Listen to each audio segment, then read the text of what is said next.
Starter questions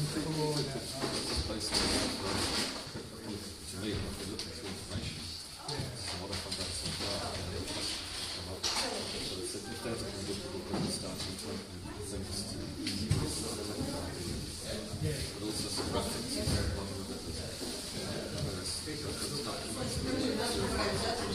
out some stuff, and it's a bit on both sides as well, just put in information.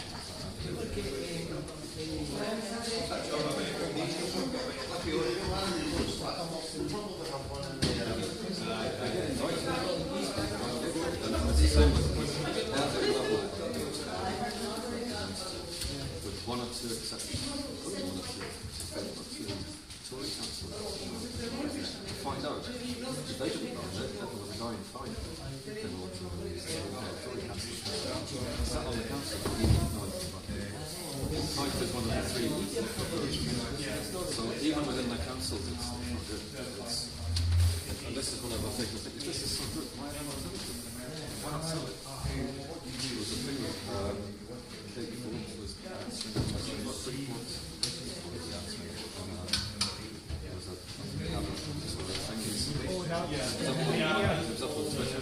And I watched the thing, and she didn't want to really answer. She looked at it, didn't look interested. She went, why are you trying to sell us? If you think this is so good, why are you trying to sell the guy? What's wrong? So I can talk to people. That's my view. You want to run but it's just help people to help people. There's a lot of information. You've got to look at things. And then there's a lot of stuff to plan. Yesterday I was just looking at three more recent things.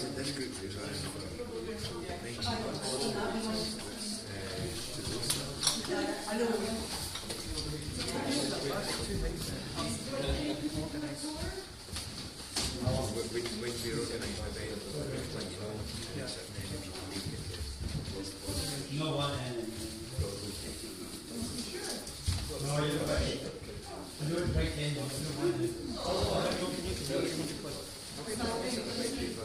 yeah.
sorry.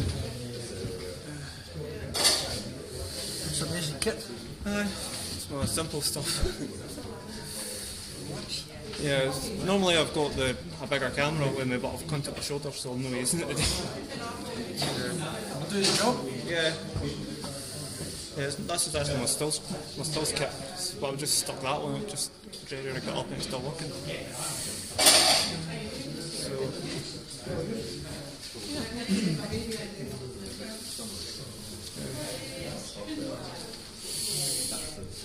right, cookie was gone.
Hawaii.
Yeah. I should have said to you when you were in, let's just stop away from me now, I can get my way. Hello. Hello.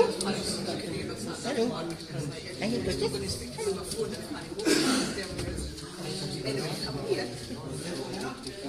I'm trying to style yourself. Yeah. You're doing the laps, aren't you? Okay. I'm better than that. I was maybe rather stressed. I'm throwing swords right and not really. Just no, just a lot of things. Just everything. Just a lot of that. I know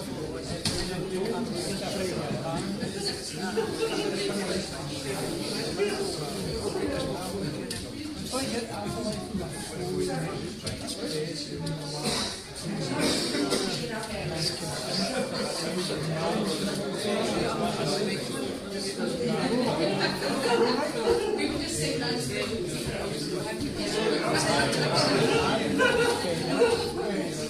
because it's for that, so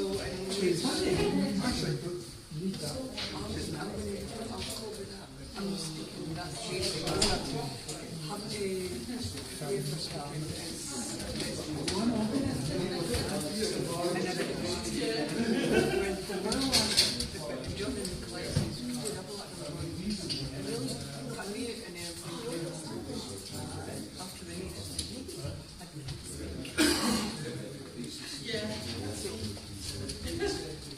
yeah. I didn't want to do that one.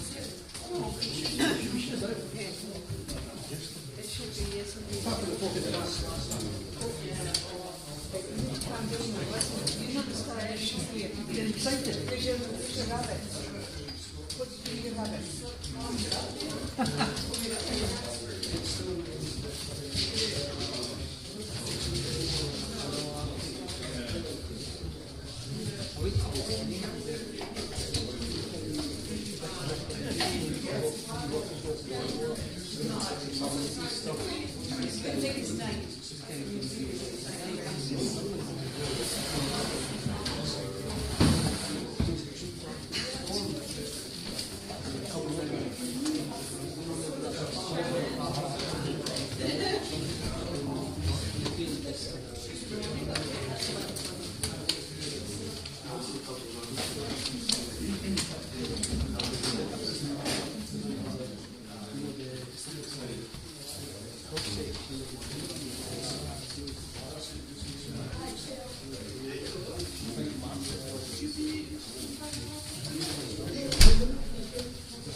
Hopefully his camera shine here today.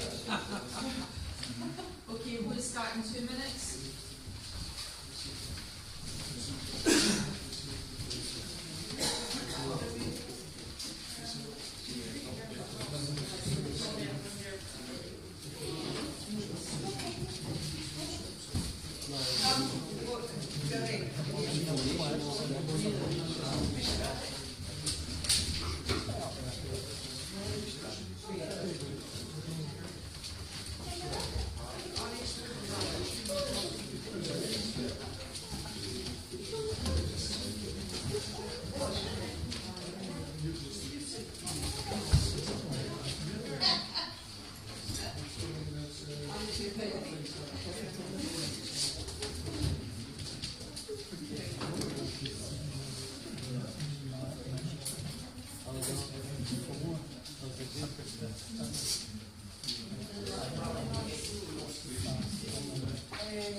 afternoon, everybody, and thank you for coming out in this lovely Baltic weather, but it's a little bit better than yesterday, so thank you for making the effort to come today. Before we get started, a couple of housekeeping. There's no fire drill expected, so if the alarm goes off, it is the real thing. So for everybody that's facing me, to your left, at the back of myself, to my right hand side, to your left hand side, there's the fire exit door. There's also the fire exit door, the main door that you came in today.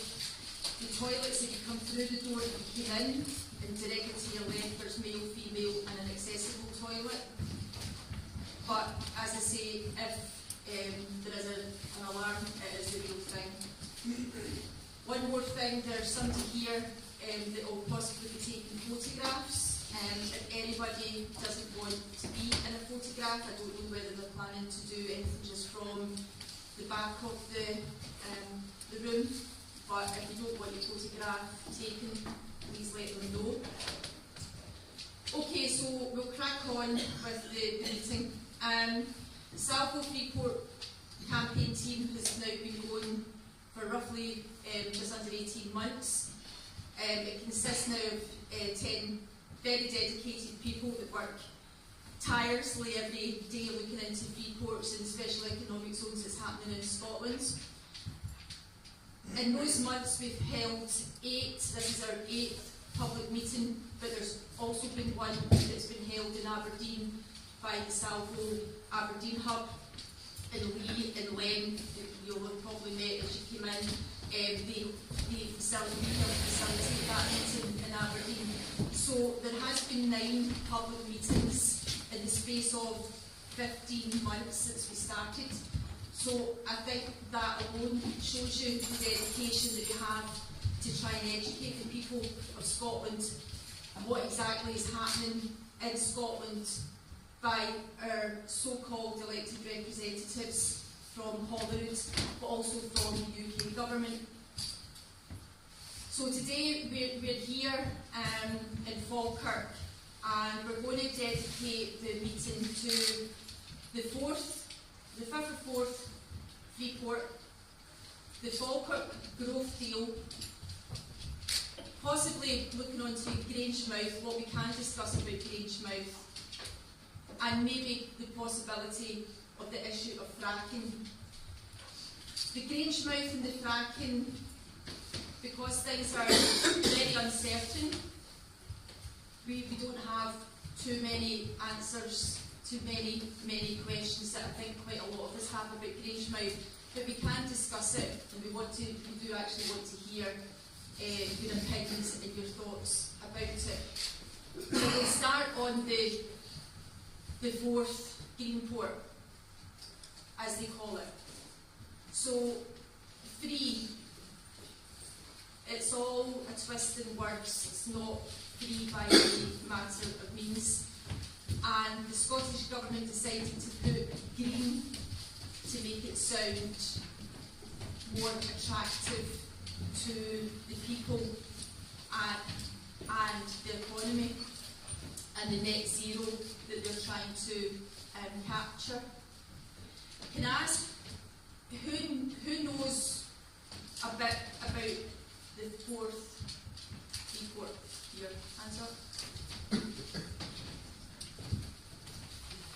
Okay, so the 4th Greenport, as we're going to call it for a couple of minutes, has been looked at for many years. This isn't something that's just happened over the past year or so. This has been in the making for quite a while. And we're roughly about 5 years behind England with the Freeports that are down in England. But I don't know about you, until I really started getting involved in the campaign group last June, I never really heard anything about Freeports in elections, etc., or from the Scottish Government in any of the papers or publications on their website. You really had to look for it like what we do.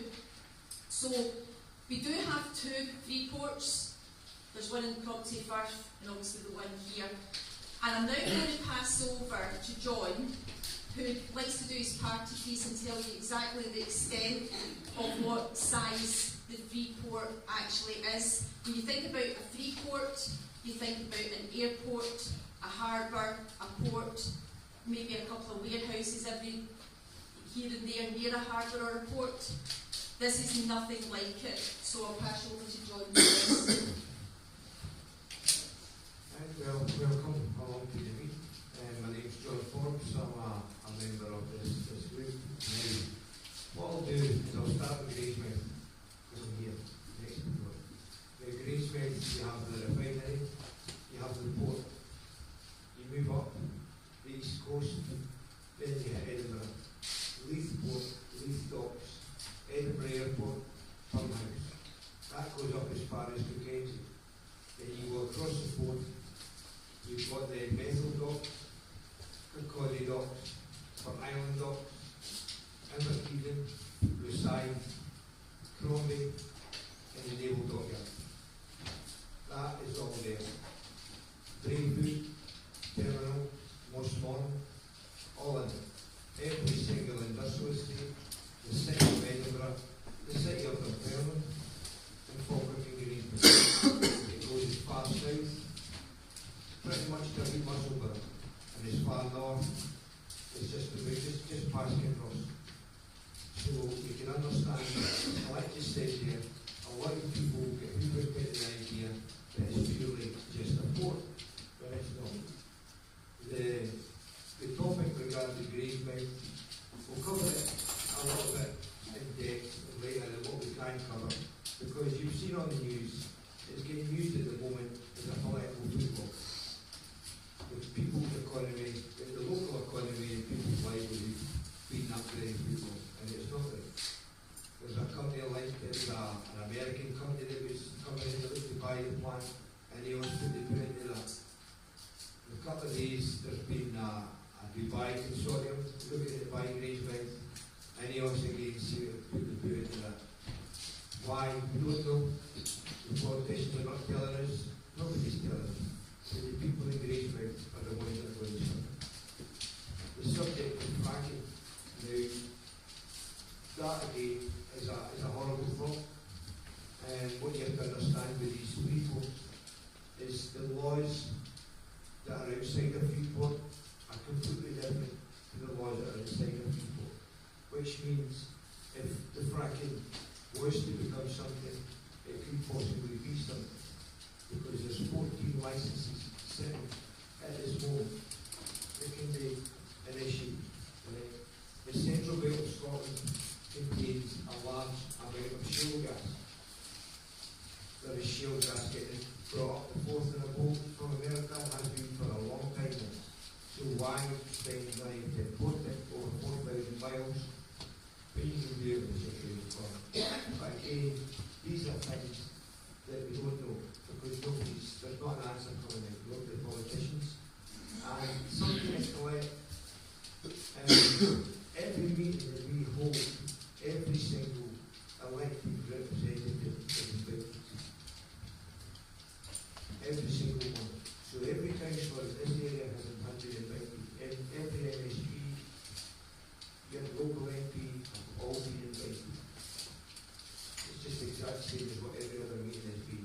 For whatever reason, they don't want people. They don't want people. We've had one MP, which is Neil Hanby, for 7 years. As a two, right, well, I'll correct that.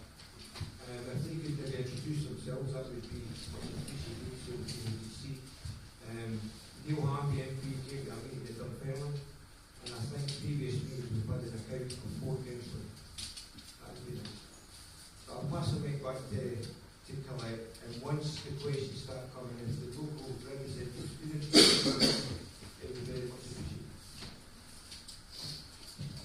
Hi. Okay, so before I let the two councillors, which I'm very pleased that are here, just to let you know that I did have a couple of responses back to say that they could make it, they get plenty of notice, maybe possibly up to 3 weeks' notice. Monica Lennon, MSP, she was able to attend.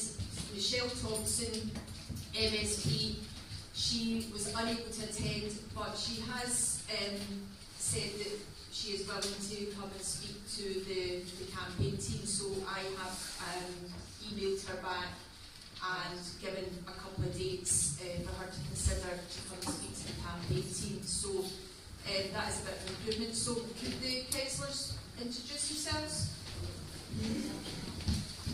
Okay, I'm Councillor Roberts. Got a microphone for you. Hello? I'm speaking on the line. Can you hear me?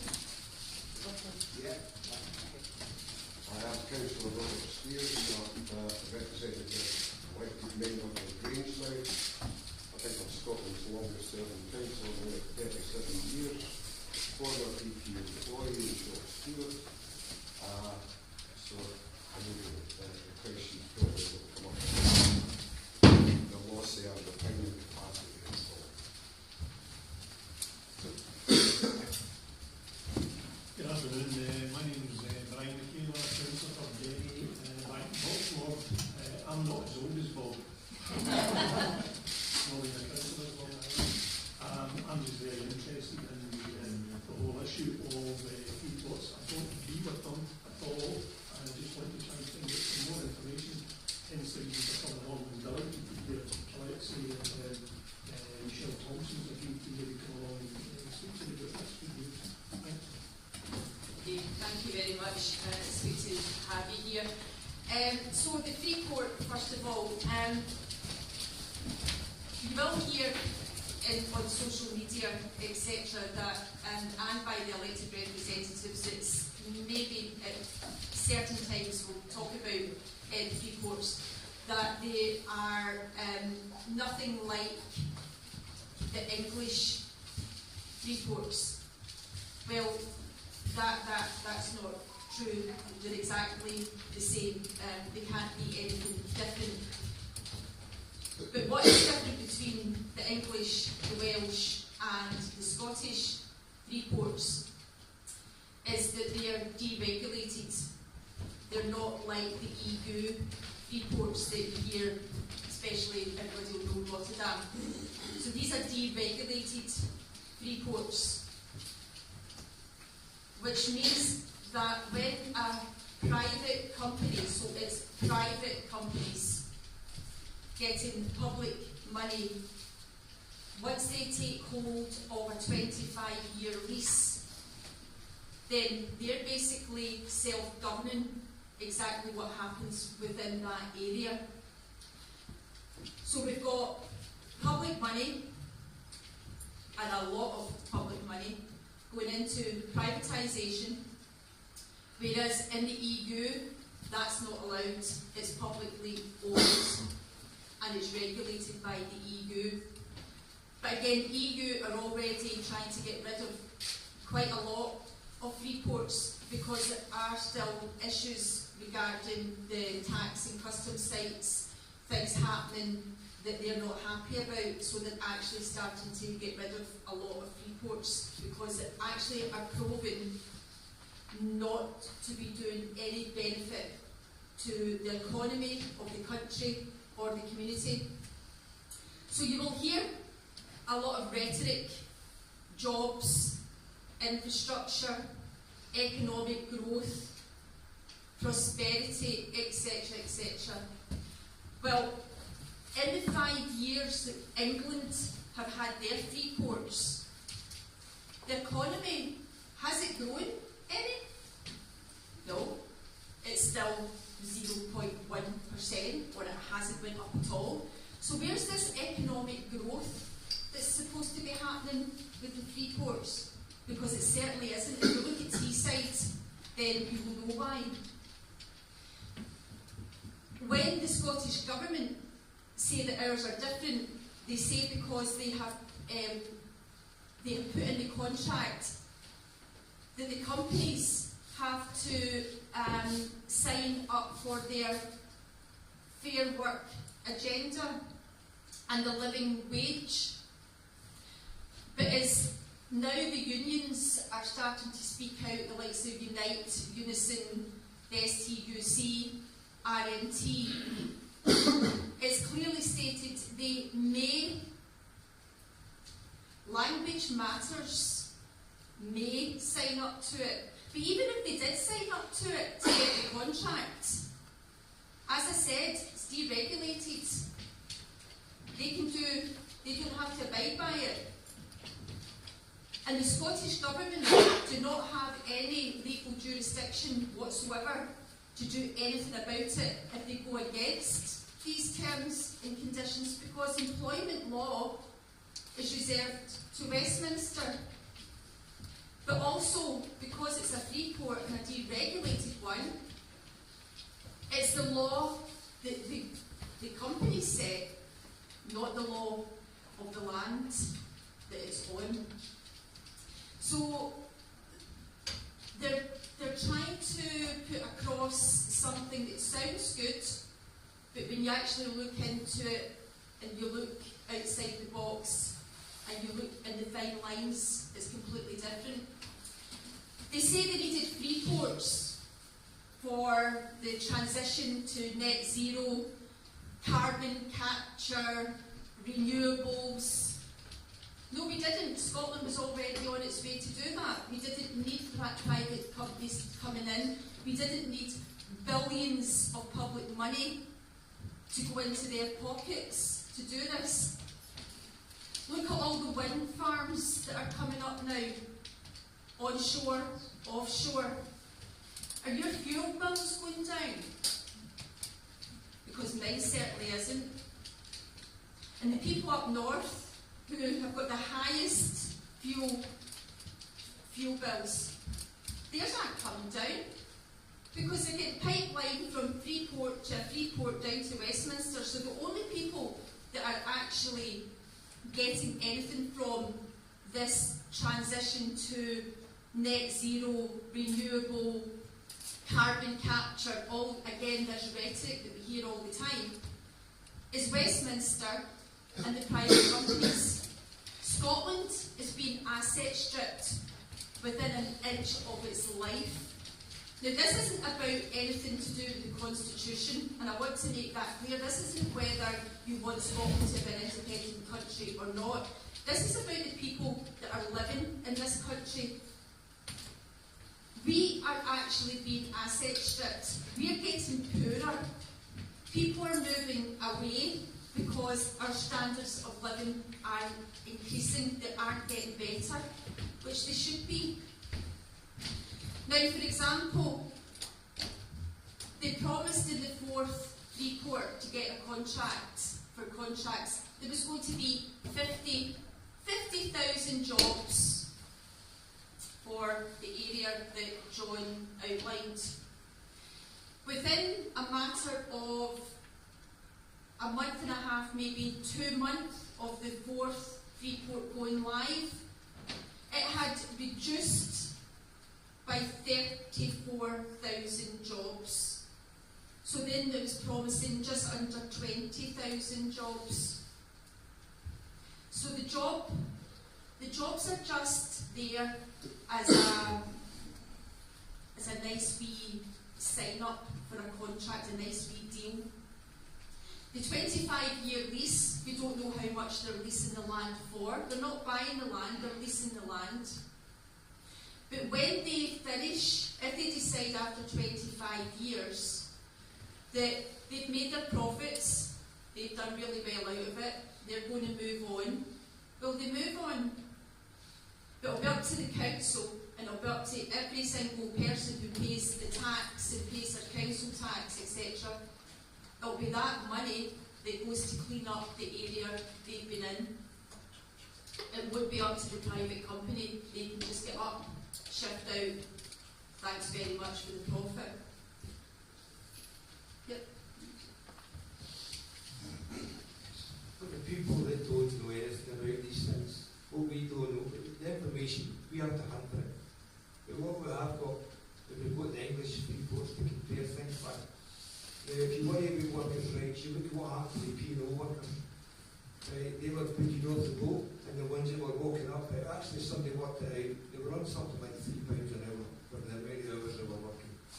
You look at Teesside, you look at the environmental disaster it caused there with dredging, and that was documented on a film, accidentally by the BBC, by the way, talking about something else, and then it came to that, where they dredged the waters, unlocked chemicals that had been locked into the seabed for hundreds of down to sea and kill the marine life.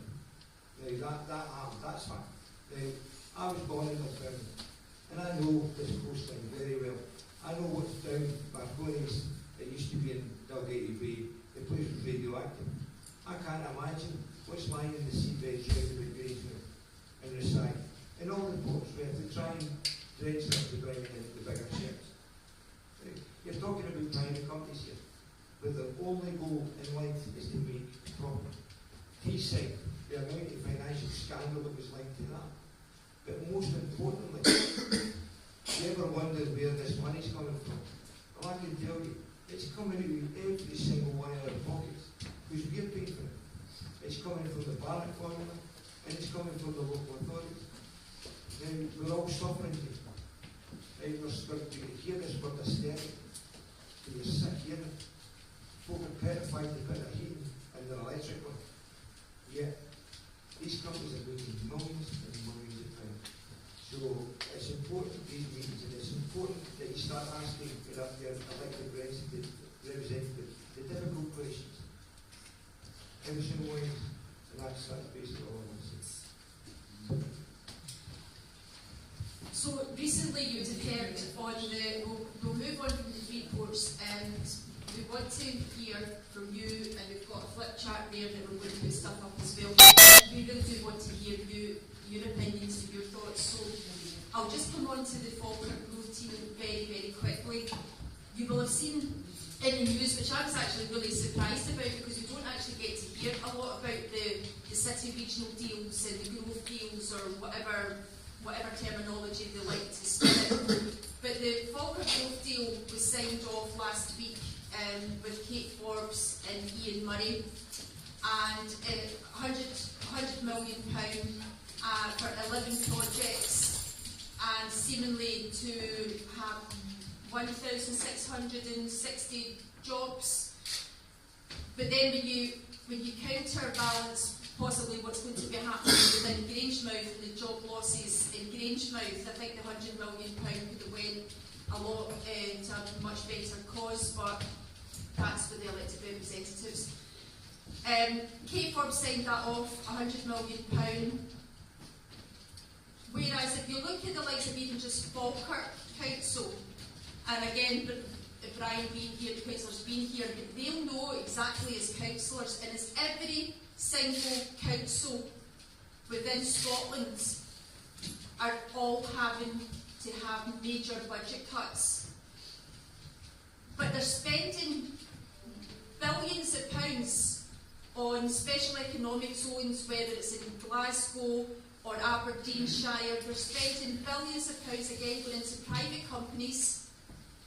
But in FALKIRK alone, with this £100 million deal, FALKIRK Council are looking into, Brian will maybe correct me, but as far as what we've seen, about £56 million that you're having to work in almost like a deficit that you're having to work around. But every council's the same. So how come, and this is the question, how come all this money that's supposed to be good for the community, growth, economic growth, why then are the councils not then getting the benefit? Why then is it the complete opposite, that it's the public services, the vital public services that are being affected? And who uses the public services? The most vulnerable people in society. And as John said, everybody is struggling right now. Our fuel costs aren't going down, our fuel bills aren't going down with all these wind farms, and you can see in the news that we've got 100% renewable energy in Scotland. We should be paying anything for our gas and our electricity, but we've got the highest bills. But why then, after all these growth deals, FREEPORTs, why then are our councils still on their knees and our public services on their knees? It just doesn't make sense. And again, very quickly with the employment, the amount of jobs that they're promising is actually higher than the population of the area by quite an amount. So where are these people going to be coming, even if they did fill the jobs? Where are the people coming from to fill the jobs? Where's the housing? Where's the infrastructure for them? Because the people that are already here in the area are already struggling to get housing, good standard housing, and get good jobs as it was. And again, they're saying high paid professional jobs. Well, that takes a lot of people that haven't went to university and haven't done a degree in this sector, that area. So I think what we'll do just now is we'll maybe, I've asked on Eventbrite, but a few of you have been here before. If you want to ask, go round and we'll have the mic, ask a few questions or give your opinion, and we'll start putting stuff up on the flip chart if that's okay, and we can have an open discussion so that everybody can hear everybody, and it's not just coming from us all the time, because we don't want to feel as if we are just talking to you all the time. We want to hear from you. We learn from you as well. Okay, I've got a mic here, so if you want to ask a question or make a point, put your hand on here. I'll try and make a lot of questions on the board, but I'm going to shorten them a bit, so if you can try and keep them quite brief, that'll help me out. Thank you. Hi. First, I've been to the meeting place. My name is Brian Armstrong, and one question I've got to start with is, where are these private companies that the public funds have been poured into to allegedly create these jobs? Where are they incorporated? Are they UK companies or are they offshore corporations? As what we're saying is, if they're offshore, we're seeing money being shipped out of the country, which should be going into vital public services, which is unacceptable. Also, I have great doubts about this FALKIRK vote, because when I was actually up on debating, people were just talking about it, it's 400 jobs, and it's still the same amount of money, so I don't know how 400 jobs suddenly become 1,660 jobs. So I think there's a lot of smoke and mirrors going on, but the truth isn't being told about what's going on completely with regard to these FREEPORTs. I also heard that Stephen Flynn's now looking for Aberdeen to have a FREEPORT, and I probably think that's because he thinks that all the work in Aberdeen is going to be reached into these cheap jobs, because they will be cheap jobs, that are going to take place in the poverty area.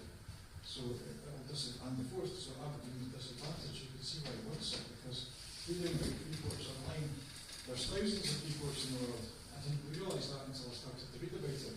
And they're actually just a race to the bottom, because all these deregulated, unregulated FREEPORTs throughout the world, there's no employment laws in them either.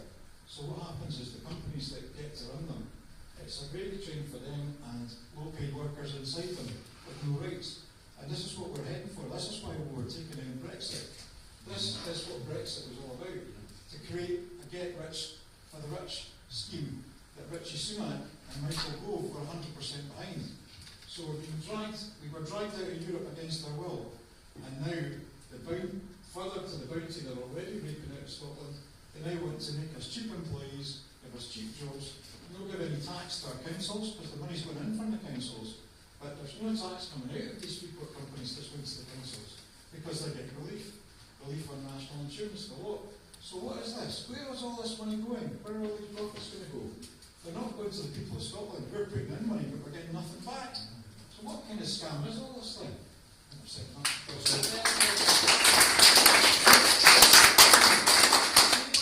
About the companies and about the letter that we sent out for the fourth. Yes, I'd be interested in the answer to that. Okay, these companies are registered in Scotland. They're also registered in the, what's it called in English? Companies House. Yeah. But they're all registered, they've got registered headquarters in Scotland. And most of them are within the FREEPORT areas. That means nothing, because these are deregulated, so it's no matter. However, I think there's somewhere. I know that the Property Ports Authority. There's a letter, there's a laminated letter up here as well. The Property Ports Authority, which was prior to the FREEPORT, was incorporated offshore. Yes. So I know that there's something there. Yeah. Sorry. We don't know where the money's going. We assume it's going offshore, because it's not going back into the community, it's not going back to Scotland. Yeah, our group, working with Salvo, put together the details of every company that's involved in the postal FREEPORT, and they were all sent a letter to tell them that these FREEPORTs are lawful in Scotland because there's not a territory union with England. Scotland is responsible for our own territory, and this has been forced on us against the will. The Scottish Government are saying that they didn't have a choice. Well, yes, they did. They could have said no. It's an easy, a simple answer, no, but they didn't, and we wonder why. There's been a lot in the news in the last couple of days. We keep going at Keir Starmer talking about Blackrock in Scotland already. They have facilitated the sale of Edinburgh Airport. They own Edinburgh Airport. They own the company that owns Edinburgh Airport. They bought IGP, whatever it was, Spanish one. Oh, okay. Actually owned So Edinburgh. the umbrella and then the companies that they yeah, thanks for clarifying, because that was the issue how that worked, but yeah. And if you think they're only in the Edinburgh Airport, we're dreaming because of all over Scotland by all these free zones and all the rest of it. So we'll add into that. Okay. So we've got another point or a question. Just a supplementary on that, that Edinburgh Airport is Do knowledge. you want the microwave? No, it's okay. Microwave? Yeah. Because for the microwave. So you seem to be quite honest with that. Was it Edinburgh Airport there to sell? Oh, I find that a concept that a company owns a national airport and they have the ability to hawk it or sell it. I mean, to go down to the road, Can I tell you? Edinburgh Airport is a privatised company, so it can be bought and sold by anybody with enough money. Bluntly. Preston Airport, Yeah. Scottish Government owns because it was For now. a failing airport because it wasn't making any money. Edinburgh and Glasgow both made lots of money, so other private companies were interested in them. I think, and I'd be perfectly happy to be corrected on it, but I thought that Edinburgh and Glasgow were both owned by a Spanish company, and then BlackRock bought the Spanish company. Because the whole of this is littered with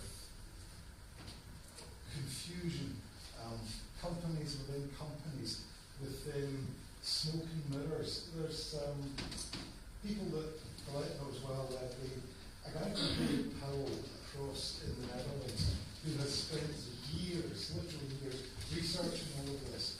And David has produced maps of links and relationships between businesses. Links and relationships between businesses, companies, people, directors of the boards of this offshore firm, directors of the boards of that offshore firm, and it becomes something you could plaster a whole wall in here with, drawing red lines and blue lines and dotted lines, joining everybody and everything up. And it's not just a Scottish problem, it really is. We here are suffering from it, for sure, but we're not alone. It's not unique, and it's bigger than any of us in this room, unfortunately, which makes it, we really are David and Goliath here, unfortunately. But the point I was going to make was more one of, bear with me for this little story. Just down the road in Edinburgh, right now, where I was planning to be elsewhere, there's approximately 20 guys wearing blue shirts, and they're giving everything they can for their country. And they're all wearing blue shirts this afternoon, playing for Scotland.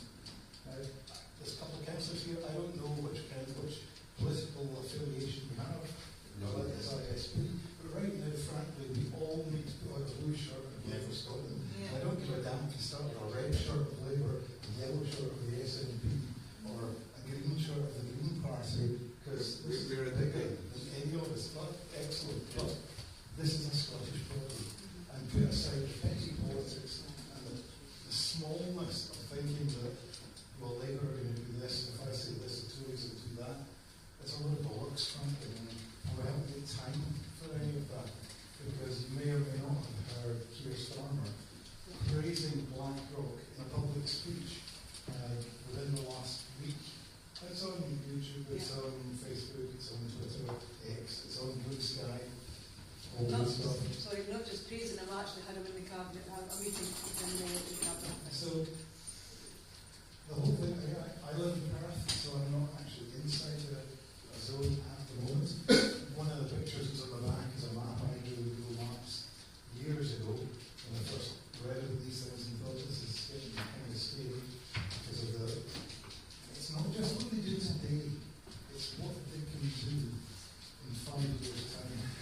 And anybody who thinks that it's safe to can argue a point of law which says they haven't changed the employment law, and I would say they possibly haven't yet. But we've got the evidence from PDO ferries, and their owners are based in Dubai. They were bought by a Dubai business. Why? Because they know they can push over the UK government. UK government won't push back.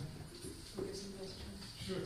Thanks. So, probably yours. And I'm going to bust your bubble in a minute because Perth is involved in the T-City deal, which takes them takes Dundee, Perth, Kinross, Angus, and the north of Fife. Super. We're all in this together. Yes.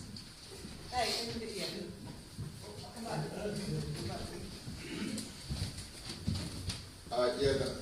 Just a mark on the Councillor Sama meeting. The public is with us because he got out the ratio on all the social media platforms. Absolutely destroyed. So people are waking up. It's a great time to get interested in this sort of stuff because really, like the curtain is coming down very, very quickly. There is no place for these guys to hide. So it's a really great opportunity. And just a challenge that your point about it's a Scotland issue. Well, what about, it's a worldwide issue, isn't it? Yeah. I mean, if smaller countries being isolated, being facing these big multinationals. I mean, they're bigger than countries, BlackRock and Vanguard and the rest of them. So actually, it's a Scottish problem, but it's actually a worldwide problem, isn't it? So just those 2 points. Can I just add a wee bit to that? Because how do we fight this? Well, we see, look at Honduras.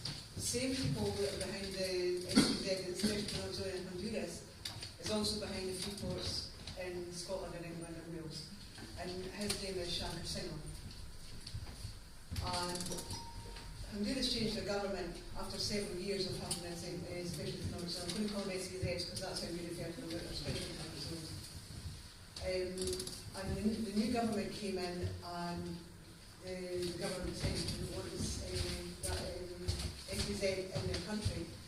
So they decided to close it down. And the company said, we're going to sue you for 50% of your GDP. And that was quite a protracted fight.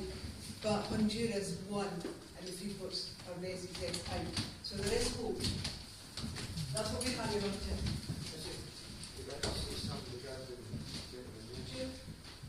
You were speaking about the employment side of things. What these things do is cause employment vacuums. So what that means is, and I'm not putting any area down, but for example, if there was a wine farm factory built outside, is there enough trained people in this local area to fill the plant? What they'll do is they'll bring overseas workers. And Inverness Community First, when they were building, getting that set up, the figure was past 90% that was outside labour. Right? And that came from a local that lived up. Now, in Dunfermline, there's a last contract with the site at the moment. And somebody has noticed a large amount of Filipinos that have arrived in the area. Again, this is not, we're not just pulling from the area, we can see and hear things from our own eyes. So that's really answers your question. That's very helpful, thanks. I didn't realise that aspect of it, because that makes it even worse. I thought we were looking at cheap Scottish jobs, but now we're actually looking at no Scottish jobs and pulling in foreign workers at cheap rates to undermine us and pay tax. What they can do is there's incentives for companies to build in these areas. So a company comes into a FREEPORT, they get a grant to build the plant, they get a grant for the machinery, and if they keep their employees under set wages, then it falls below them having to pay national insurance. So that it's all workers' rights are completely and utterly 100% thrown out the window. And that's why I said at the start that the amount of jobs that are actually promised to get these contracts like 50,000 jobs now is reduced to 19,000 jobs.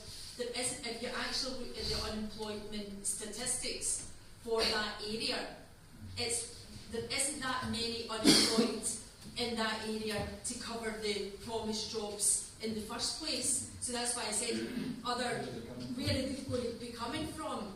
But again, that's why I mentioned there isn't maybe the high skilled workers because they haven't possibly been to college or university to get or go to get an apprenticeship. So the question is, what are these jobs?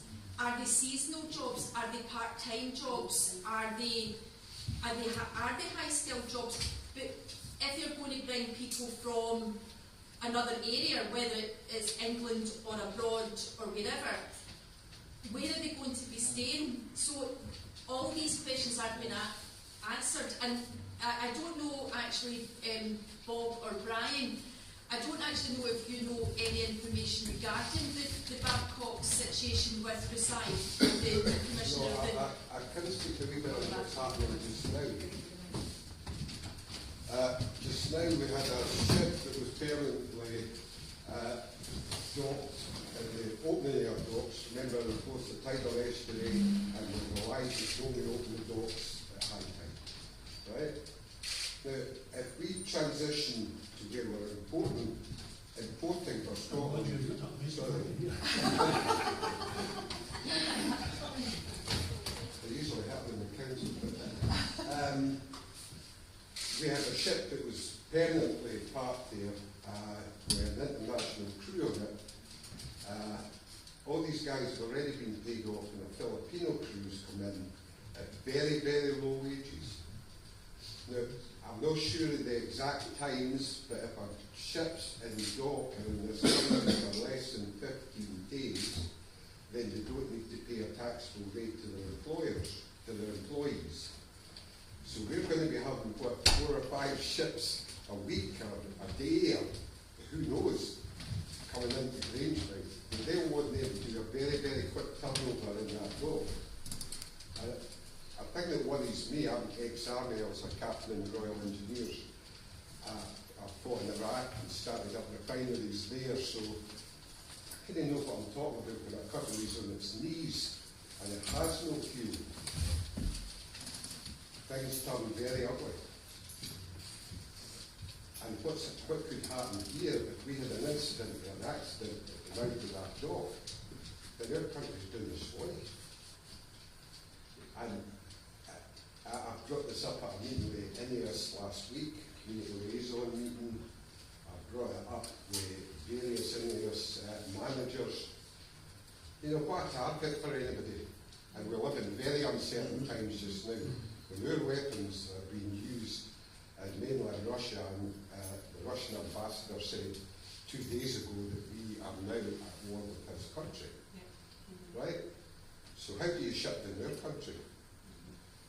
I know where I would go. You could bring the place to its knees with one drone.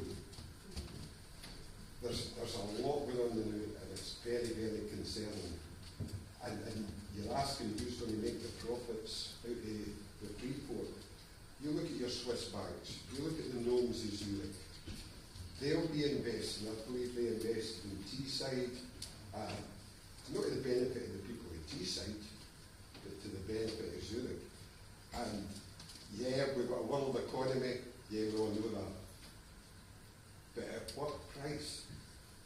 Are we going to flood the workforce that's maybe needed with, in a FREEPORT that rules and makes its own laws with Filipino workers? You know, I'm here today with my colleague, Councillor McCabe, to listen. You've got to listen to all sides of a story in our job.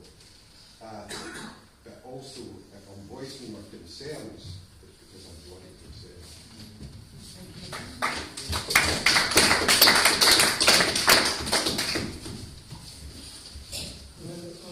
Andy Reid, News of Scotland, although I'm a member of the Grand Clan, and this is my DNA.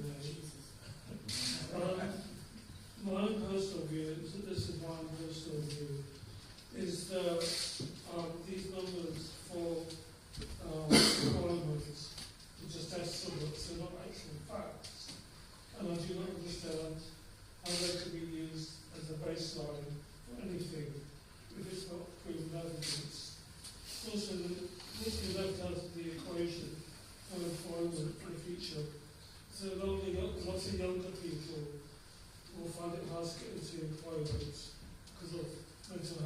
issues or disabilities.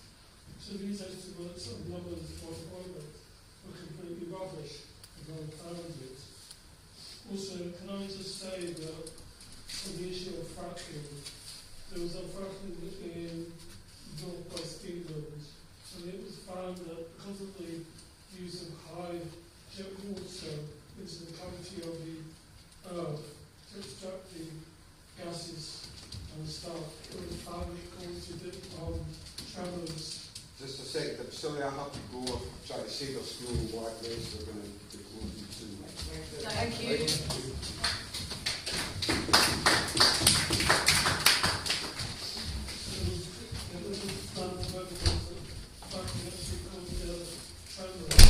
And this is actually the causes. And also, the water that's used in fracking actually contaminates the streams and rivers and the environment around it. Again, most of it stems back from America. Fracking is used a lot in America, and I think, me personally, I'm not saying anyone else, but me personally, I feel that America is having a big say in how things are done, and that worries me because of obviously Shocking Cox is going to be coming into power, and what effect would he have on fracking? I still think Scotland has the right to be independent. It's got the natural resources, it's got the economy, and basically the UK government is sampling off money as a squandering over their own use, when historically we've seen that Scotland's always had their rights, Scotland's always protested, Scotland's always been adamant that it's a free country and that England has no say.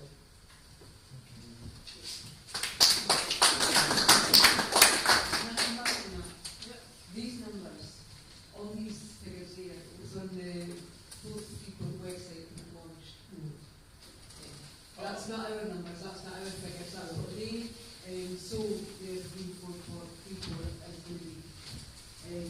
But what I'm trying to say is we need to have more evidence to say that is the actual numbers rather than an estimation. Yeah. And the estimation is wrong because today people who are unemployed, who have got mental health problems, it's more difficult. They may not want to go into the proposed employment. But then if you're going to encourage people into these so-called posts, then it's going to cost people more money to set up apprenticeship schemes and to support their needs. It's not just about the job, it's about transport, it's about housing, it's about healthcare. You know, I just can't see how these bigwigs, the people who are just basically stripping the land off, you know, are just don't give a shit. Well, all the one is money to cover it fracking, that's fracking. What I'm saying is it's been proven that fracking causes We know. tremors and pollution. We did it blackly. Can I just verify that all the information that we are providing here today and anything that you see that we put up on social media, it's all researched and it always comes with links. I've got sheets of paper at the back there that are printed off that have got the links that we have used to find information. As well, you can take them away. It has got the QR code for our coffee donations as well, just so that you know that I'm treasurer, so I will say that anyway. Just get that plug in there. But the links, some of the links are there, and we're researching all the time. But anything that we do put up on social media is only by the research that we actually do. So everything that's here today, you know that it's not just ideology, it's not just something that's came off the top of my head or the top of John's head or Izzy's head, it's actually researched. One thing I would say, we were talking about people actually starting to waken up with Keir Starmer. Well, they are, and I'm actually pleased that they are, and it's taken, as I say, 18 months of solid hard work to actually get people to be starting to know about FREEPORTs and exactly what they're about. And just last week, Kate Forbes won a business award and she got absolutely slated on social media about how she's selling out Scotland, and people are actually saying what our brand is, Scotland not for sale. People are actually now either putting up our avatar saying that, or saying that she's selling out Scotland, and they're and actually talking about Freeports. I never thought that in 18 months ago, or even a year ago actually, after doing the work that we've been doing, that people on social media would have given the likes of Kate Forbes or Stephen Flynn, etc. Joanna Cherry, because it was actually one of the posts Joanna Cherry put out congratulating her. Every single comment was a negative one, and it was all saying that she's selling out Scotland. So people are waking up, and they are getting angry at knowing exactly what's going on, because I don't know about you, and it's a question I've asked since probably from the very first day I started with the team, if it was this pot of gold at the end of the rainbow for Scotland and the people of Scotland, why isn't it in the media? Why is it not on the TV? Why do nobody know about it? Why wasn't it in any of the election campaign material? We're getting Freeports. You're going to, your community's going to thrive. There's going to be all these jobs. It's going to be fantastic. Did you hear any of that? Because I didn't. So I'm glad now people are actually starting to waking up to it. Any more questions? Firstly, you say the councils are paying. Not quite sure how they pay, but can they just refuse to? That's the first question. The second is, if these companies are outside the Scottish law, leaving aside the payment, what happens if someone has an accident? Are they covered by the health and safety rules? No. Okay, so answer that one. And say one of these companies wants to do something against Tom Jones, whoever, within the area, again, can that company just do whatever it wants, or will it go to law?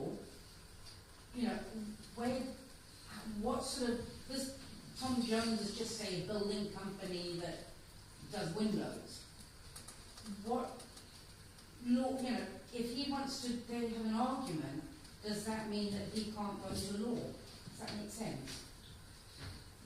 Is that having an argument with another company, or is that him trying to expand his company? With the Freeport. Right. See, once these contracts are awarded, you've got to understand it's Westminster that awards the contract.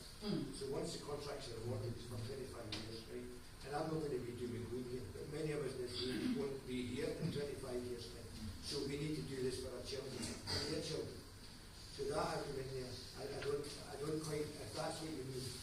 What I'm saying is, you're saying that they're outside the law, but if one of these INEOS or something takes on just a small company in, say, Dunfermline, does that mean that it can't even go to a court of law because INEOS is outside the law? So technically the area within a Freeport is technically under the rule of Westminster.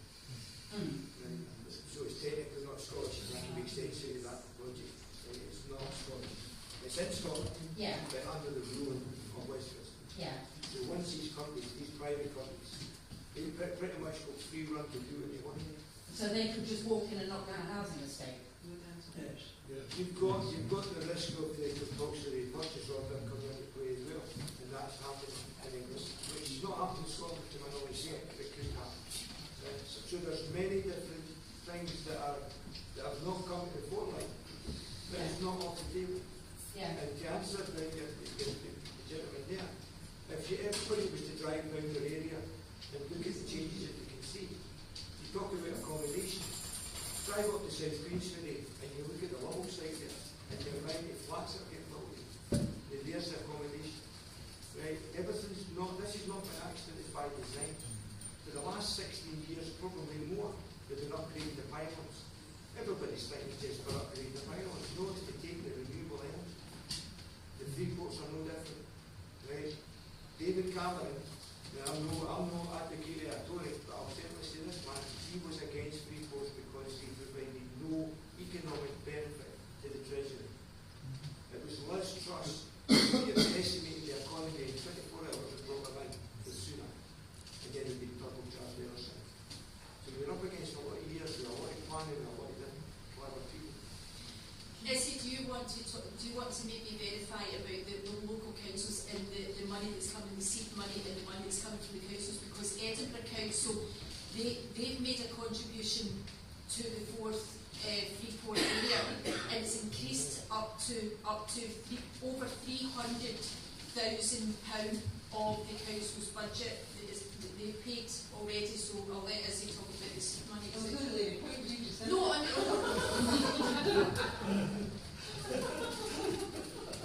no, I'm talking about Edinburgh. You can talk about. No, what? Question now. 2 minutes. So, what happens with seed money is the money that goes in, first of all, to the zones. And it's the councils that do that. And in the fourth report, we've got FALKIRK Council, Edinburgh Council, Fife Council.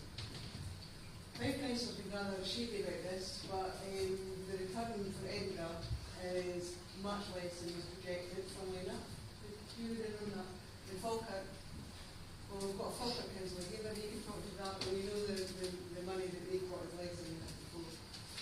That is the money that starts up these reports. So they put the money in first. And then the money comes from, well, the rest of all comes from Scotland anyway. I mean, the UK government is saying they put money in, but what they're not telling you is the Barnett formula was cut drastically, actually, and that money is used to fund reports. But Dave's what the UK government is the credit for that. And we know it's Scottish money because Angus Brendan McNeil sat in the business committee, trade. He chaired at that time, and wouldn't stop asking questions until he got the answer that he knew was coming from. And it's Scottish money. It's not English money. You don't get any places. It's money that they take the government from. What else? Is that what I'll come back to you. Question that I was going to ask you actually answered, and it poses many more questions, because I was going to ask who is negotiating these contracts with the Freeport companies, and you said it's Westminster that's doing that, which makes it clear to me why so few of our elected representatives and lawyers, etc., seem to have a bloody clue what's going on. So, and these contracts don't seem to be linked to performance because they can cut the number of jobs even if the contract's in place, it doesn't reduce the funding. So we're essentially we've got a bunch of muppets in Westminster. We haven't got a clue about business at all. Negotiating with multinational companies that are setting up Freeports with experts on the other side, and we're just getting taken to the cleaners. I can't, and it's Scotland that's going to lose out of all this. And it's all by design, there's no doubt about it.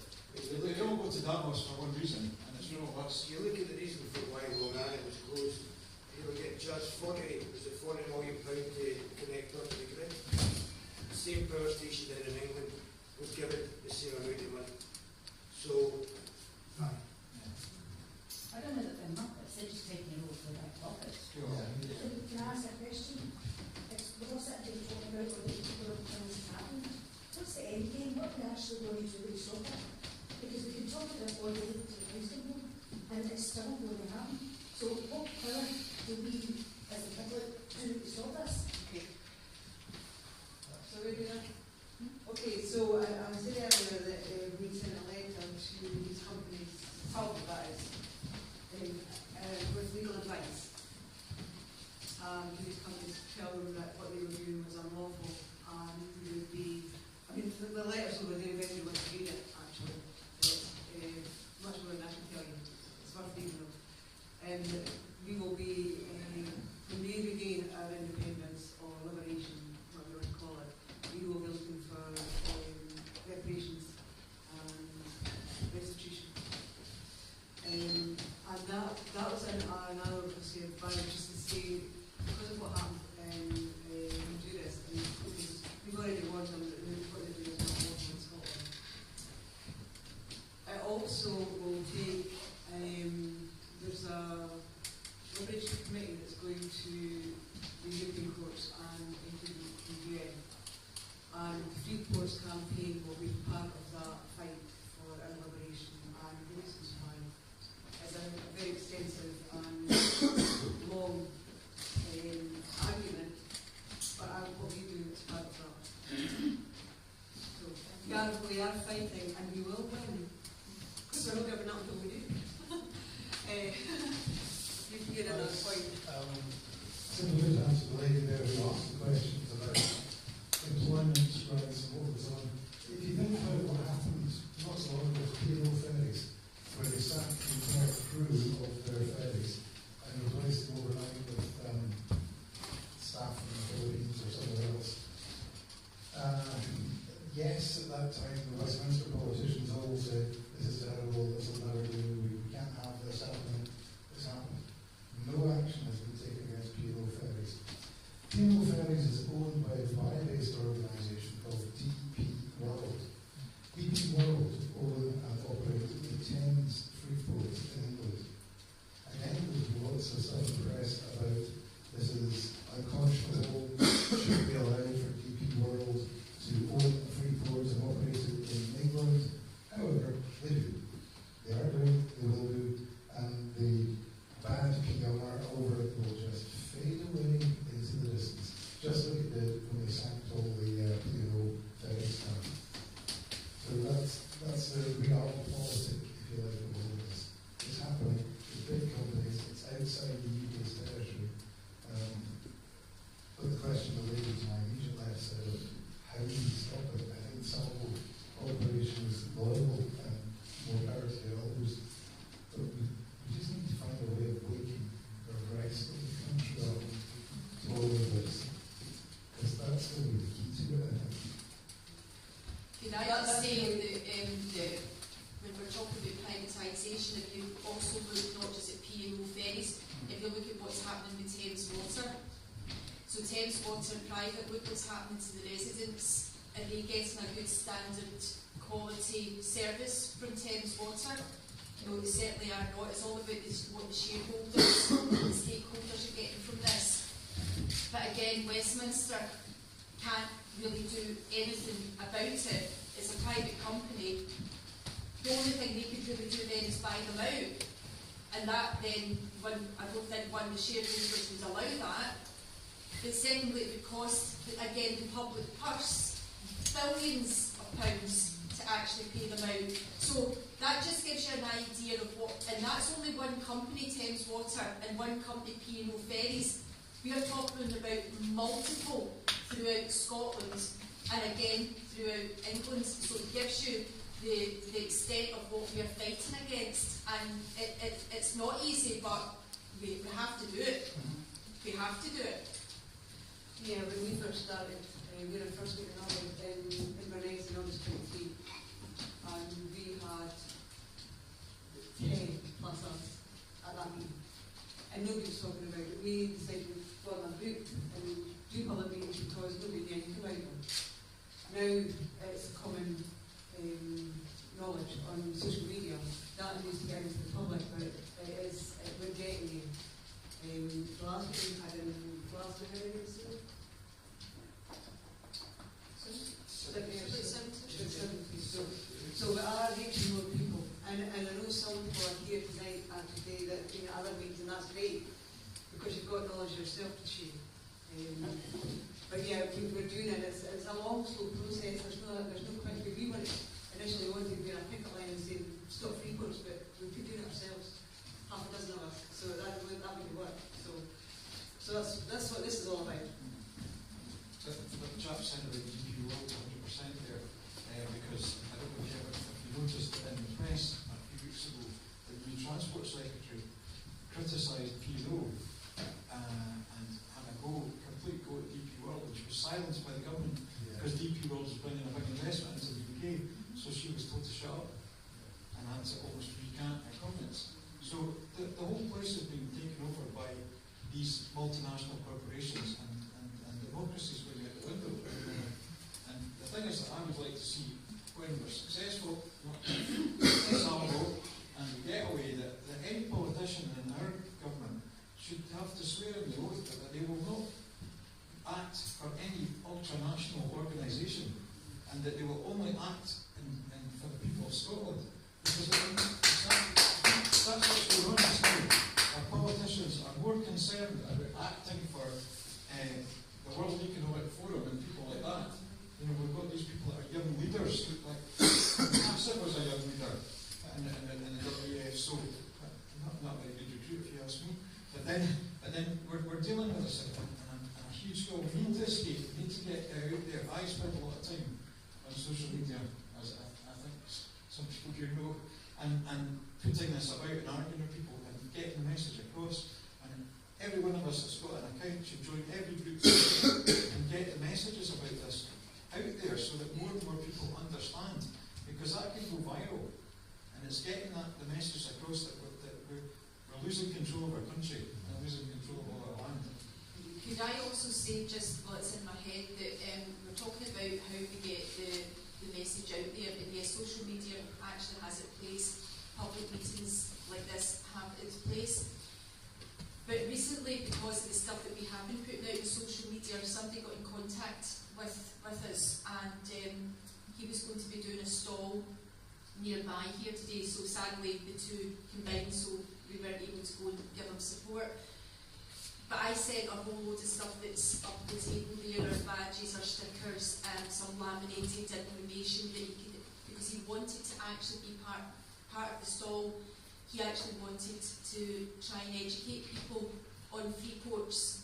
So again, it's really important that if you're in a group, no matter what type of group it is, if you've got a stall coming up or you're going to be doing an event, if you're wanting any information, any of the laminates that we've got, any of the leaflets, contact us and we can get them sent through to you. It's not a problem. That's what we're here for, to help facilitate getting the word out there, and we'll do it by any means that we can. So for that one person to actually then come forward and ask for stuff, that's a major step forward, that he's willing to go and try and educate people in a stall that he's doing, and we could all do that within our group. So it's just another wee thing that we could be doing going into 2025. Can I ask you, do you get in touch with other groups, that have formed, to try and benefit Scotland?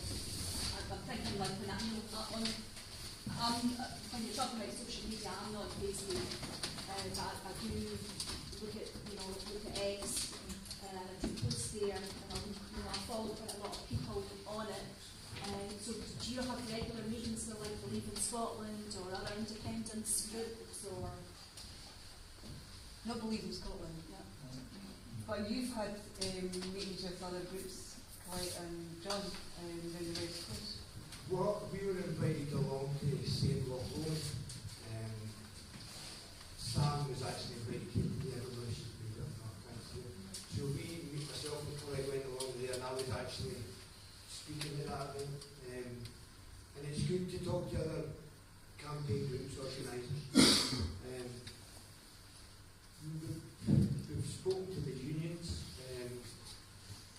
We're going to an event next Wednesday.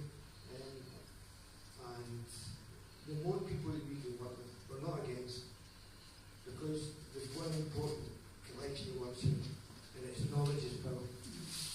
Because once you start knowing about it, you can start asking about it. And once you start asking about it, then you'll be forced to answer questions. Because right now nobody's answering any questions.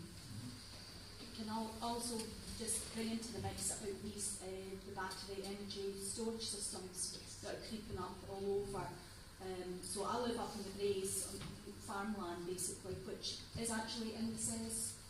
So my house could be compulsory purchased and my land taken, and could start the fracking underneath, because that was mining there. So I mean, yeah, it's personally it's a worry. It's a worry, as everybody was saying, for your children as well, your children's children. It's not just all me. To put your mind at ease with the battery storage, what takes it away from the Freeport side of it? I live in North Lanarkshire, and there was a public consultation regarding one of these that they're wanting to place. But there is good news. There's a community group in Eaglesham that actually got together, and with the amount of rejections that they put to the local council, they got refused. I noticed that because there's one that's I think it's going ahead in Candy, up in the base, and there's another one which is near Newgavin side, which is huge, which is on that link road between the M8 and the M9. And of course the worry is if something was to happen, they went on fire, that's it. The traffic was going to be backed up. It's not going to be moving. The one in Marlborough is actually the proposed site for Toby Gas Main. I did ask I do write to my new MP won't reply to me. My old MP did, so did Michelle, the MSP. But nobody can really give you answers because, if these mass storage systems are on the SESIs, does that mean they're on the are they getting away with it? Where's the profit going? It does seem to be an English company that's now got 46 different companies because it's all for all the different sites. That's the report that was already, we always ask our elected reps to come to these meetings, not to answer questions, because we've got more questions than we have answers for. And there's loads of speculation. What's going to happen if, and what about this and that, and none of them apply to us. And it's really, that's what they're elected to do. They're elected to speak to the electorate, and they don't do it. And it's really, we should all be writing them a letter and saying, no, you have to get involved with this because they're not. And they're letting us down in a dereliction of their duty, which is to work for the communities and the people within their electorate. And they're not doing it. Collectivised 300 elected members to the Glasgow. I know. Is it 300? No, it's over 400. So the Glasgow event 4 weeks ago, because it's got 8 councils within the special economic zone of Glasgow, there was, I think, 410 emails went out. So my colleague who's not here today, Annie and myself recommended 4 councils each. So it came up to 410 emails that we sent out. And that's time consuming, gathering all the data for all the councillors, all the emails. But I also then invite all the press and on social media. I will tag in all the journalists, TV channels, news channels, etc. I tag them into quite a few of our social media posts to promote our next public meeting. And we never have anybody coming to actually speak to us, which again is quite concerning that they don't actually want to hear the voices of the people. What I would say is, we were talking about going to other meetings. Yes, we have attended Save What Lomond. I went to speak at Unison Glasgow branch in the summer, and again they didn't really know much about what was happening, and again they're part of the Glasgow Special Economic Zone, but they didn't really know much about that, never mind the FREEPORT and everything that was happening. But since then we have had meetings. They've attended our weekly meetings. One has came from Unison to talk to us further, Ryan has came and spoke to us further, and we've had somebody from the STUC.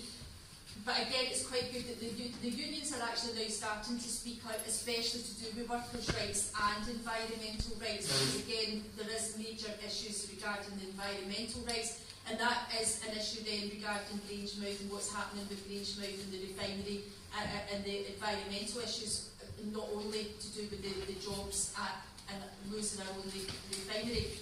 And again, we saw in the news last week that we had somebody from United, etc., speaking at Parliament about Grangemouth.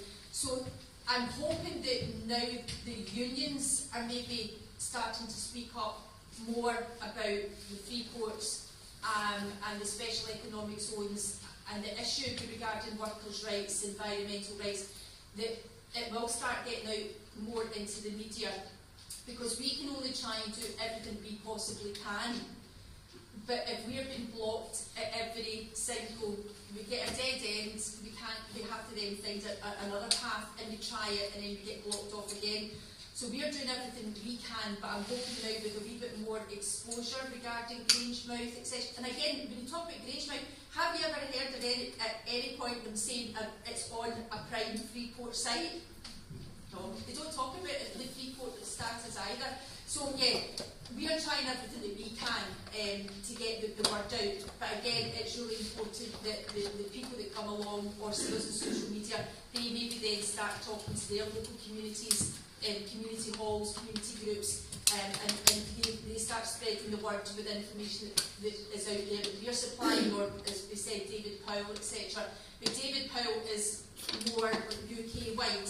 We are trying to concentrate exactly on Scotland because our Scots law is different, so we're trying to concentrate on our own country at the present moment because there is only 10 of us, so we can't battle everybody.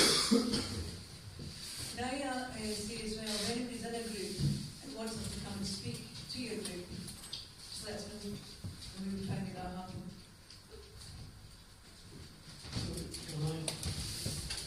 So that was the time that we talked about media implementation.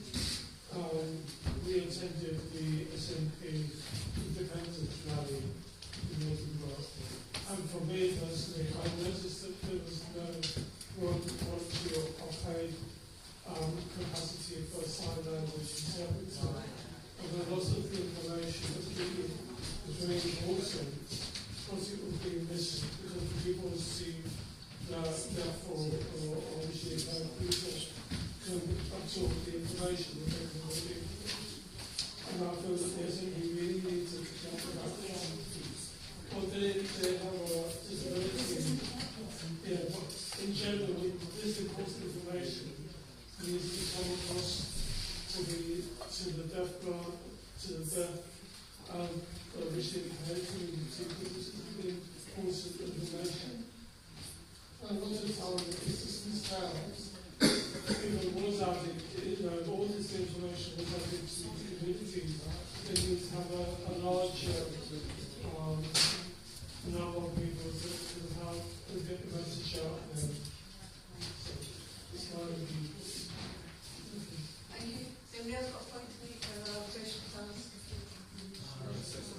Yeah, yes, of course. Okay. I've put together a list of questions about the best part of earlier this year, almost a year ago now, that came up to me when I started reading through some of the documents on the whole reports issue. All of it available in the public realm, but you've got to really search for it. I put some of these questions together. I started asking my own MPs, MSPs and councillors about this, and a variety of initial responses, and I've got more of a list to work through, but if it's helpful, if you look on some of the leaflets that have a Freeport flag picture on it, there's a link at the back of that to a blog post that I put up with these questions on it, and with a gradually growing list of references. It's not exhaustive, but it links to further information. From a variety of sources, including things like the STEC, that was a very good paper that put up last night, which is a useful document to have a look at. I think it's back from 2022, but it's a letter that they wrote. I'll put the short link on the board here as well in a minute, if you want to photograph it. But there's a number of things in there which can give you a bit of a start for taking some action, contacting your MP, your MSP, your councillors about this, just to start pushing them with questions and demanding answers to this. So if that's helpful, I'll just put a short link up on the board in a minute, but it's also on that leaflet and the QR code as well, you can scan to follow through that. And so that's just there to give you a bit of a start.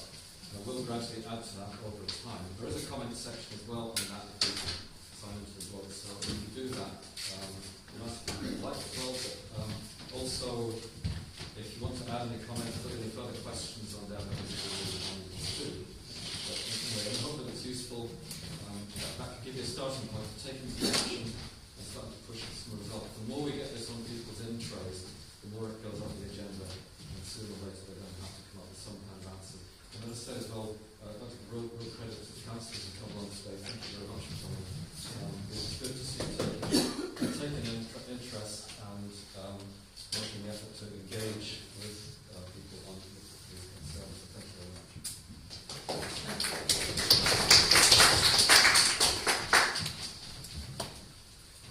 Could we maybe just cover? Oh, right, okay, sorry.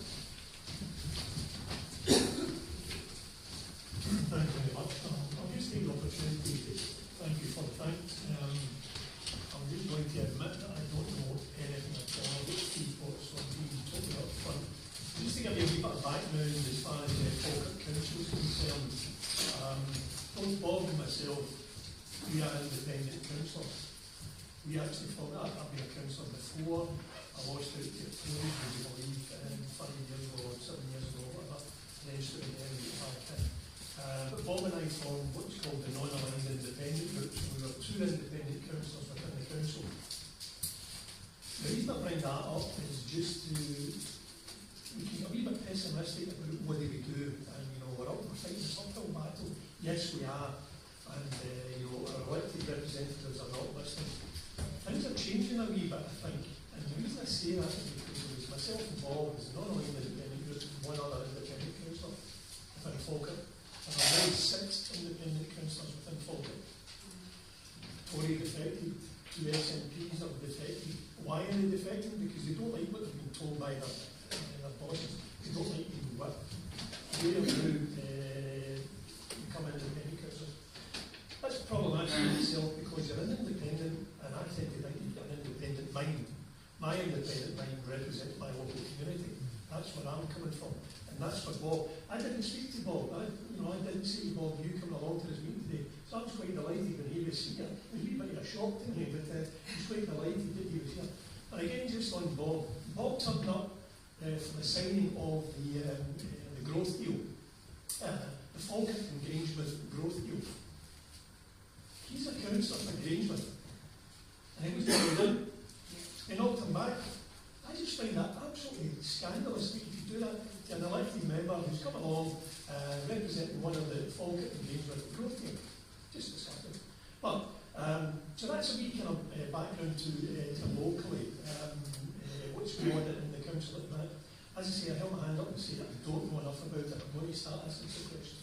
There's only one question I did ask. When I met Colette last month or whatever, unfortunately it was the last time I ever saw Alex Salmon. It was at George Square, and Alec said a few words, which was great. But I went home and introduced myself to Colette and John, and I asked for some information because I didn't have any information. Very kind of used some flyers and whatever. And then went back, and the only question I have really asked on it is to planning officers. What's the situation of planning as far as the FREEPORT? And basically said it's hands off. We won't have any input at all.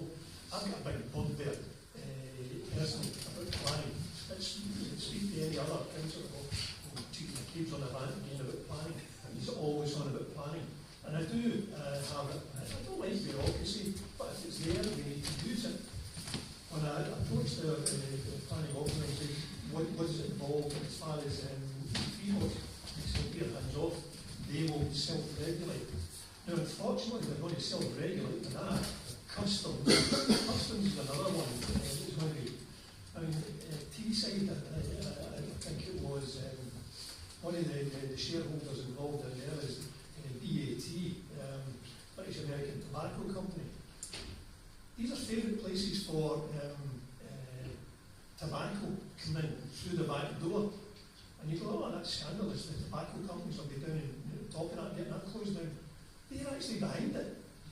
They sell it to lower tax countries, knowing that there's going to be a bleed from there to get back in the UK. I just find that, I mean, if they say to anybody to set up a scheme that you could try and fiddle regulation and do whatever, FREEPORT just seems, maybe I'm talking, off the top, out of order and whatever, because I just don't know enough about it. But I just have so many alarm bells ringing off in my head to say, we need to be looking more into this. So I can promise you I will be asking more about it. I've got a couple of new questions there, and I will take a note of going into the questions that you've already raised.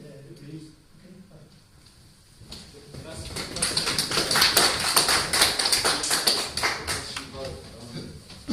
Something which I've seen referred to in recent government documents called FREN. I think it's Freeport's Regulatory Engagement Network or something like that. The councils are meant to be involved in it. I've been trying to look for any documentation or information online, but I've not found anything yet. So it would be grateful if you do either know anything about it or if you could ask questions about it within the council. What did you say it's called? FREN. I think it's Freeport Regulatory Engagement Network, and it's meant to be including people like planning, including various like environmental and some other areas. And my understanding of it, as it's described in the various government documents I've seen recently, has been that it's meant to be a kind of network for the Freeport operating company plus the other agencies involved in regulating planning and so on, to actually get together and kind of, they don't use the words fast track, but it's that kind of making it easier to overcome regulatory hurdles is the kind of language they tend to use.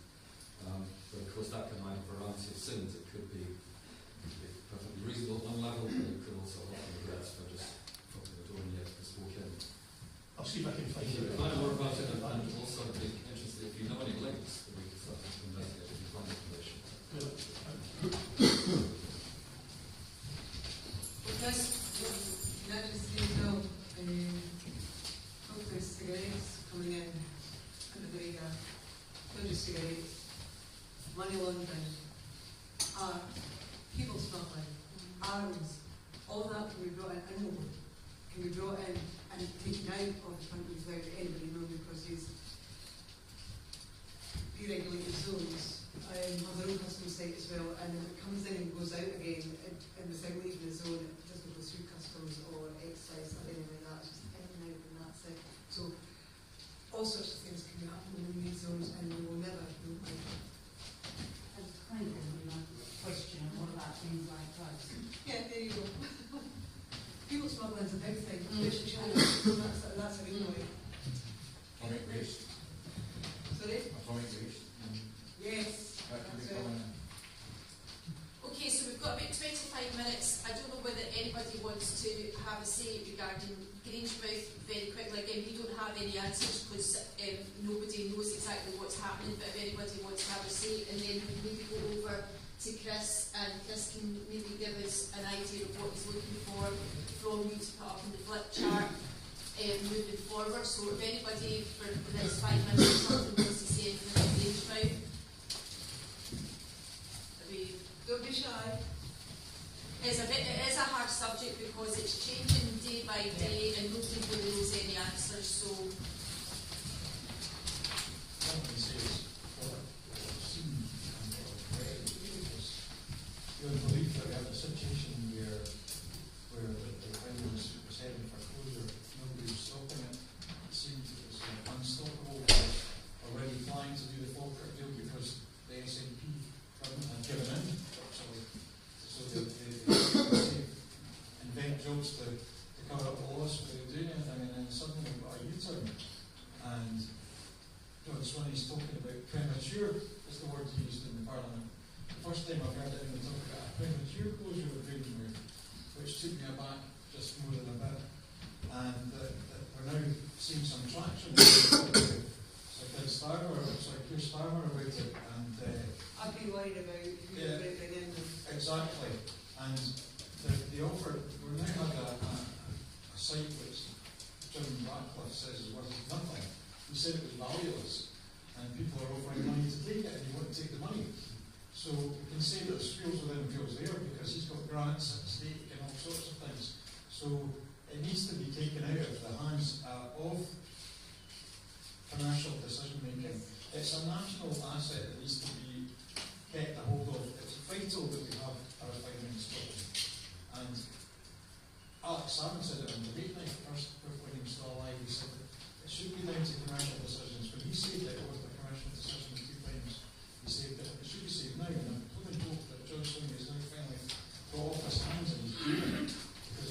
say. Right, could I, Yeah, it should be nationalised, actually. regarding that, right, the very grants and rackles been handed by the Scottish Government every time we see we come out of the farm.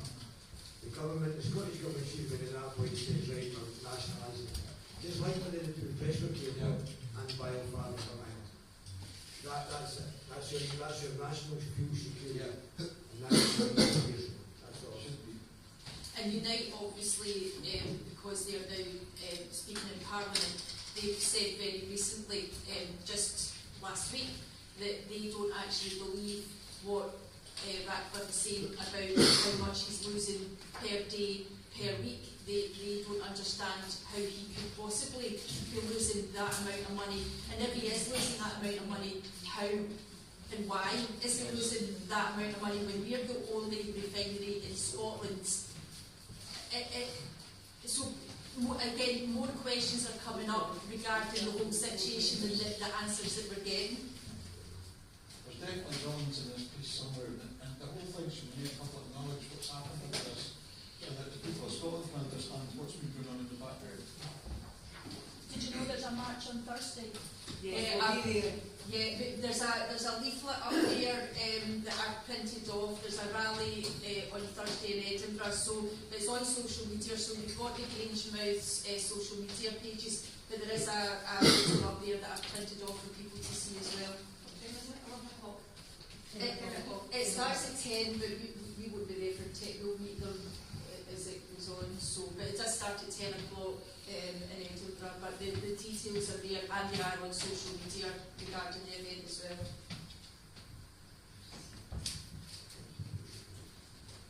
Nobody else for Grangemouth? Would be happy to move on to the last wee Can I section. also just mention my nephew's getting made redundant from an engineering company that is not INEOS, that obviously works very closely with INEOS, so it's already, rippling out to everybody.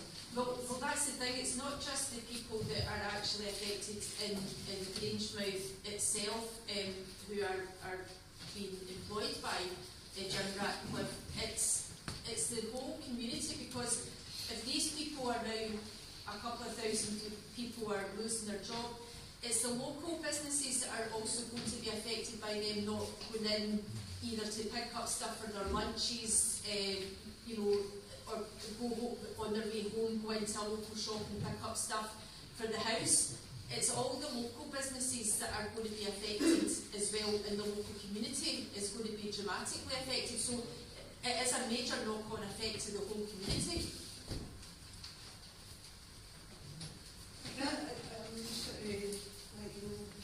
If you don't know already, for FALKIRK Council, Amanda Templeton is Chief Financial and she's the accountable body for the FREEPORT. And also, I've got one for the shot, and I can give a neighbour. Yeah, she's the accountable body. And also Malcolm Benny, he represents FALKIRK Council as well. And that's your lot. So that's why your other councillors don't know what's going on with the event. Well, that's not strictly true. There's a councillor who's actually within, whether it's the board or the group. I'll do more about trying to find out something for him. I know that his personal view is he's not a great fan of the FREEPORT thing, but he feels it's better to be in there.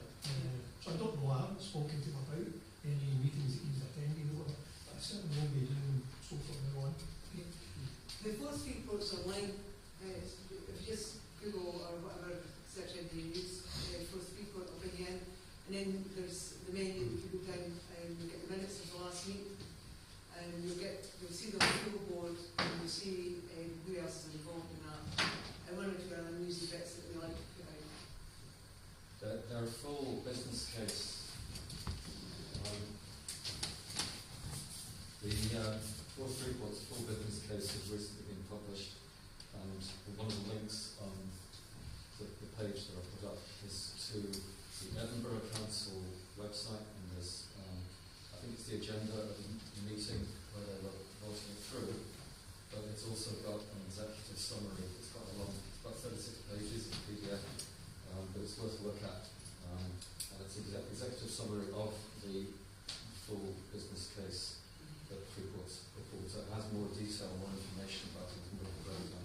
So a lot of stuff to read, but it's worth a look at because it does give you some fairly up-to-date, I think it's from September possibly, gives you some fairly up-to-date information without going into too much technical depth.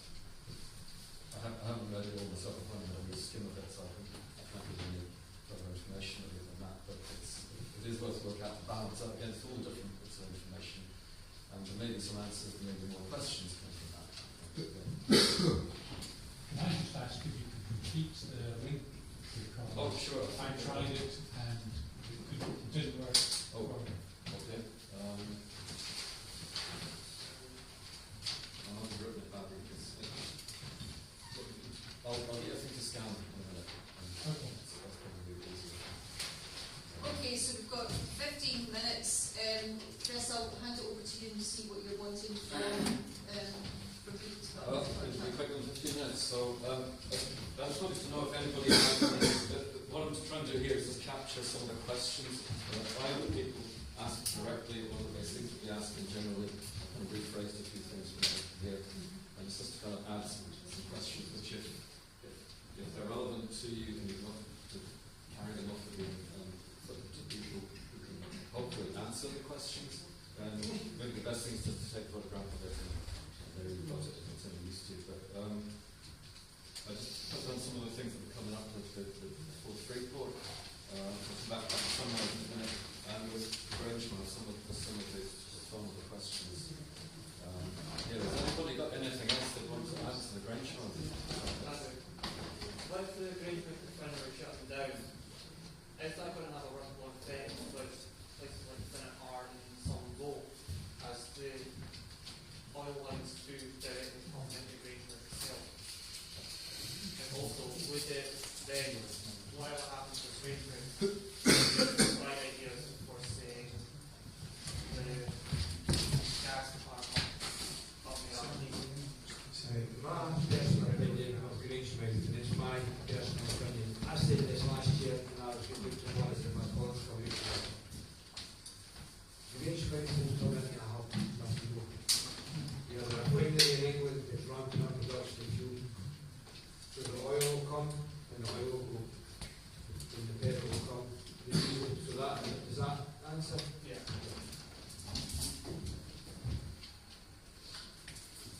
Will the companies be paying business rates per se into the local councils? And if they're not, then obviously that's a drain on council. Is it yeah, sorry, Yeah. With the Freeports, you've got a thing called non-domestic business rates, non-domestic rates relief, which can be up to 100%. And so there is a bit of leeway there for council to decide on that, but I'm sure they're getting that's not and enough so point pretty in heavily making on that end. I'm not quite clear about this. That's not a local councillor who actually she can't go for it. To clarify this, because I've seen two conflicting statements. On one hand, I've seen a statement saying that the council can keep all of the non-domestic rates that they collect in an area, which would make sense. But then with the Freeports, they've also seen a statement which talks about the council being able to keep the uplift in retained non-domestic rates, and that's the jargon I don't understand.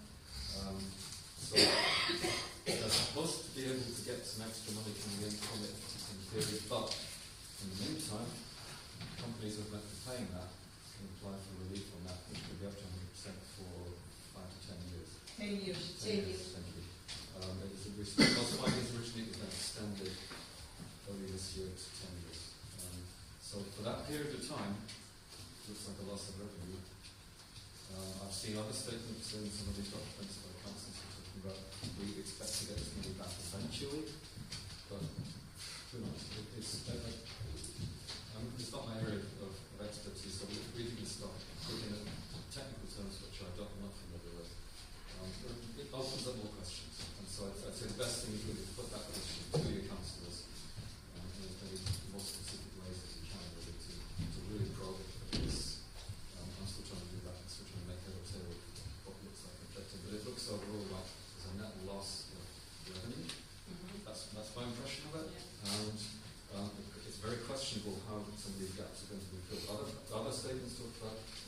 ways of getting compensation for this, but where's that money coming from? Yeah, the Yeah, point I is can't really answer your question. It raises another as and then it's likely to be less because these companies are very good negotiators, so that less money will come into the authorities, and therefore it's the general public in that area that will lose out with the social support network, the money they get from local authorities, etc. So again, it's something else that we can bring out. More questions to ask. The most likely to see more questions than there are. Can I say that non-domestic rates make up 15% of the local council budget? Yeah. I mean, not everybody's going to be applying for rates. But if you look at Edinburgh, over 70% of Edinburgh is part of the FREEPORT area. A good part of at least half of Fife is. All of our and like I say, not everybody, even if you're losing 2 or 3% a year, that's a lot of money. Yeah. What I typically remember years ago, people were like remember up the M8 corridor, the Chungwa factory, and as soon as they're, I think it's 10, 15 years, as soon as they're allotted period for their rates reduction was finished, they were out there. Yeah. They were straight out there. Yeah, free period and then they're out. And these companies can move from area to area, by the way, it's not great. Yeah, so that's good.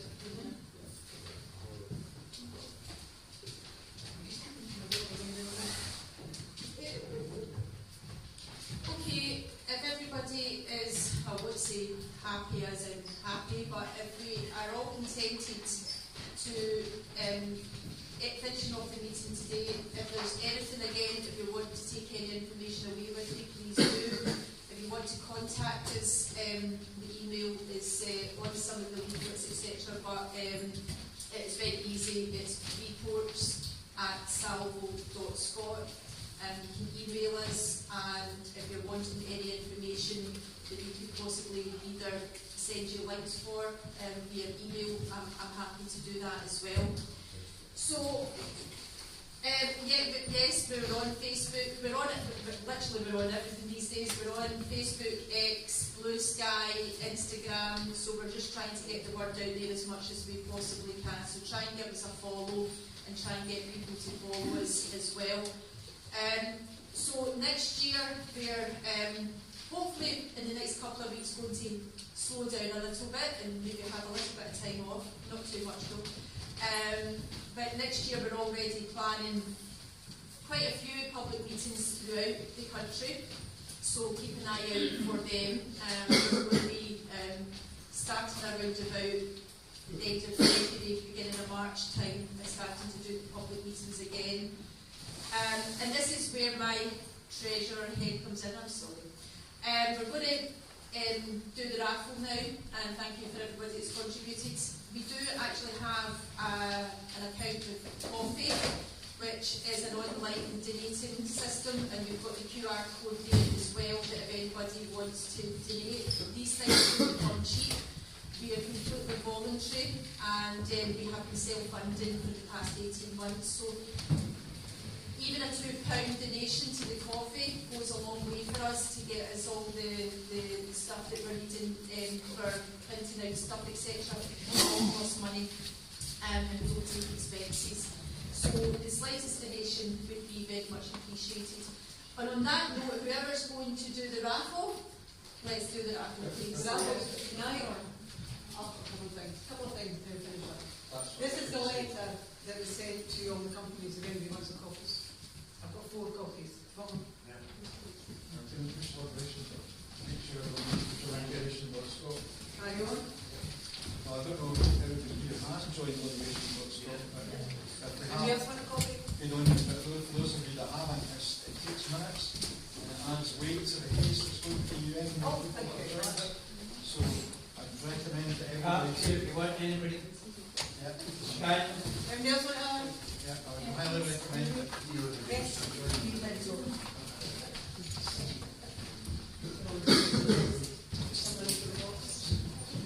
The draw's been done for the raffle, so the prizes have got your numbers on them, so come and check. Thank you.